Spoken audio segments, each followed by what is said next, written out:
Hello, welcome back to the reading of the poem of the Man God, written by Maria Valtorta, Volume 3. Chapter 279, Part 1.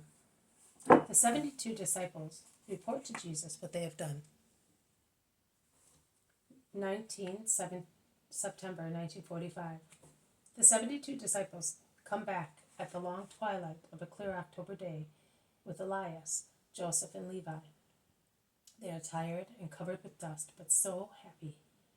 The 3 shepherds are happy that they are now free to serve the Master. They are happy also because after so many years of separation, they are with their companions of long ago.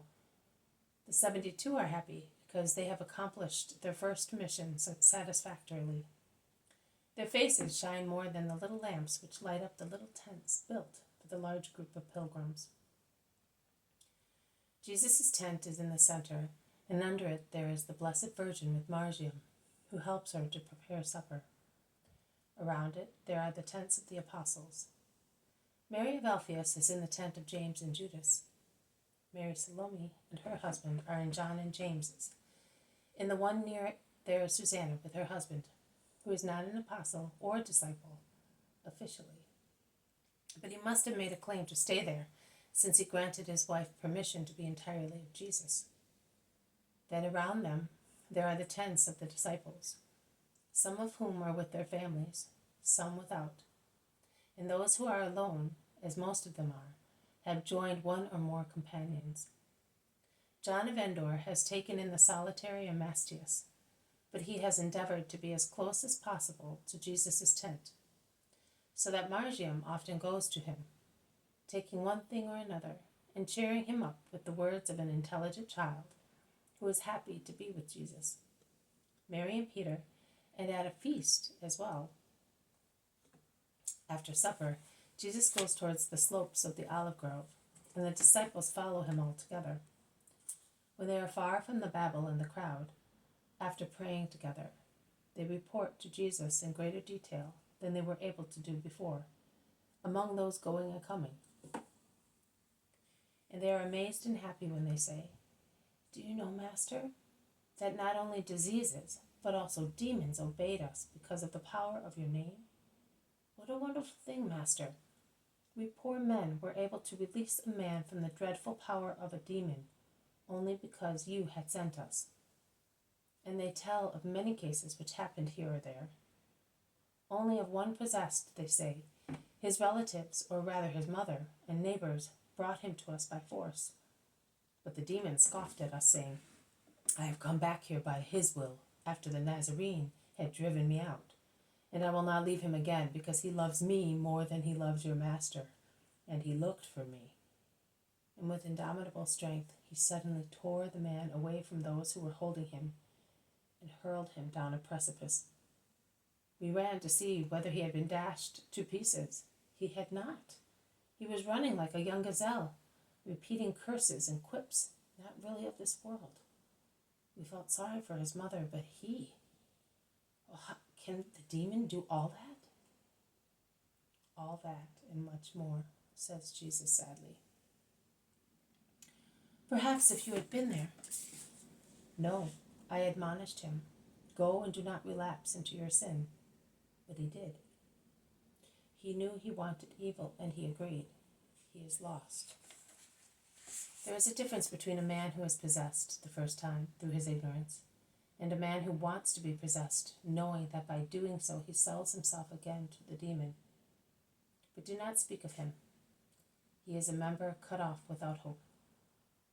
He is a volunteer of evil. Let us rather praise the Lord for the victories he granted you.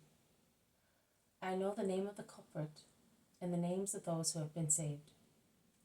I could see Satan fall from heaven like a thunderbolt through your merits joined to my name, because I saw also your sacrifices, your prayers, the love with which you went towards unhappy people to do what I had told you to do. You have acted with love, and God blessed you. Others will do what you do, but they will do it without love, and they will not get conversions. But do not rejoice because you have subdued spirits, but rejoice, because your names are written in heaven. Never remove them from there. Master, when will those come who will not get conversions? Perhaps when you are no longer with us? Asks one of the disciples, whose name I do not know. No, agapo, at any time. What? Also when you teach and love us? Yes, I will always love you, also when you are far from me. My love will always come to you, and you will perceive it. Oh, that is true. I perceived it one evening when I was vexed, because I did not know how to reply to one who was asking me questions. I was on the point of running away shamefully, but I remembered your words. Be not afraid. You will be given at the right moment the words to be spoken. And I invoked you in my spirit. I said, Jesus certainly loves me. I am calling his love to assist me. And your love came to me like a fire, a light, a strength. The man before me was watching me, sneering ironically and winking at his friends. He was sure to win the argument. I opened my mouth, and it was like a river of words which flowed out joyfully from my silly mouth. Master, did you really come, or was it an illusion? I do not know. I know that at the end the man, he was a young scribe, threw his arms around my neck, saying, You are blessed, and blessed is he who has led you to such wisdom. And he seemed anxious to find you. Will he come? Man's thoughts are as labile as words written on water, and his will is as restless as the wing of a swallow flying about for its last meal of the day. But pray for him. Yes, I did come to you, and Matthias and Timaeus, and John of Endor, and Simon, and Samuel, and Jonah, they all had me. Some were conscious of my presence, some were not, but I was with you, and I shall be with those who serve me with love and truth forever and ever. This has been a reading from the poem of the Man God, written by Maria Valtorta, Volume 3. Chapter 279, Part 1. The 72 Disciples report to Jesus what they have done. Thank you for listening. I will see you tomorrow. May God bless you, and may peace be with you.